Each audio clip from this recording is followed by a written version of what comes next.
এবার এমন কীর্তি করলেন কাটার মাস্টার যা করতে পারেনি আর কোনো বিদেশি বোলার। আইপিএলে ছাড়িয়ে গেলেন মিচেল স্টার্ক, মিচেল জনসন আর ট্রেন্ট বোল্টের মতো পেসারদের দারুণ স্লোয়ার আর ইয়র্কারের প্রদর্শনী দেখে অবস্থান করছেন সবার শীর্ষে। তার ধারে কাছেও জায়গা হয়নি অনেক নাম করা বোলারদের। ইন্ডিয়ান প্রিমিয়ার লিগে ফিজের এমন কীর্তির বাকিটা জানবো প্রতিবেদন। মুস্তাফিজুর রহমানের বিশ্ব ক্রিকেটে আগমন ঘটেছিল আচমকায়। 2015 সালে পাকিস্তানের বিপক্ষে টি-20তে অভিষেক ঘটে।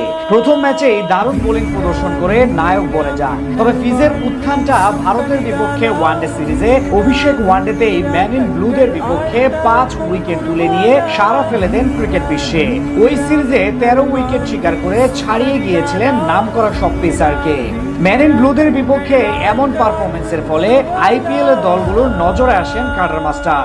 2016 সালে আইপিএল এ তাকে নিলাম থেকে কিনে নেয় সানরাইজার্স হায়দ্রাবাদ। ওই আসরে দারুণ পারফর্ম করে ফ্র্যাঞ্চাইজিটিকে শিরোপা জিতিয়েছিলেন তিনি।